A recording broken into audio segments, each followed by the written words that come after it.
আছে মাছ, নদীতে আছে ঢেউ, শালি তোকে বিয়ে করবে, থামতে পারবে না কেউ।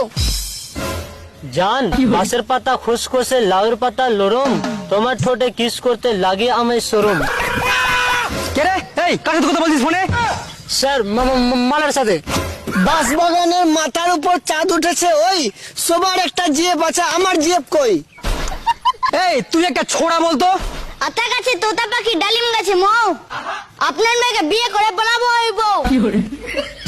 হাত পা ভেঙে দিব, আসিস কি করে বিয়ে করবি? টিনের চালে বৃষ্টি পড়ে মাটিতে হয় কাদা, আপনার সামনে বিয়ে করবে, থামতে পারবে না কার বাপ দাদা। এই সকালের পড়াগুলো বলতো।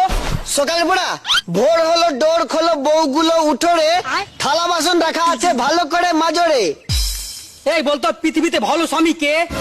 ভালো স্বামী যে বউয়ের কাজ করবে কষ্ট দেখে আরেকটা বউ ঘরে আনে, সে হলো আসল স্বামী। এই চুপ। এই তুই বলতো 5 থেকে 2 বাদ দিলে কত হয়? জানি না স্যার। তুই এইটুকু জানিস না? তুই একটা আস্ত বড় গরু।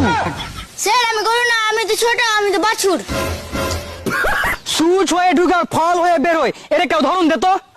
উদাহরণ দিব, আজকালকার টিউশনের মাস্টার। কেমনি রে? টিউশন মাস্টার হয়ে বাড়িতে ঢোকে আর জামাই হয়ে বের হয়। মনে কর তোর গার্লফ্রেন্ড আর তোর বেস্ট ফ্রেন্ড দুজনে একসাথে পানিতে ডুবে যাচ্ছে, তাহলে তুই কাকে বাঁচাবি? এক সালাকেও বাঁচাবো না, ওরা দুজন একসাথে পানিতে কি করছিল? এই তুই নারীকে নিয়ে একটা কবিতা বলতো।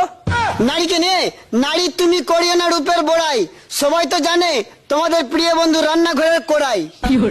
যতই দেখাও তুমি রূপের ঝর্ণা, করতেই হবে তোমাকে তরকারি রান্না। স্যার আপনার চেন খোলা। Thank you. কি বলেন স্যার? ঠেঙে গু? ঠেঙে গু না রে পাগল, থ্যাংক ইউ এটা হলো ইংলিশ শব্দ। ওইটা না বলে আরেকটা বলতে পারতেন, ভাড়ে গু ভাড়ে গু। পাগল ওটা ভারে গু না রে, ওটা ভেরি গুড। ওরে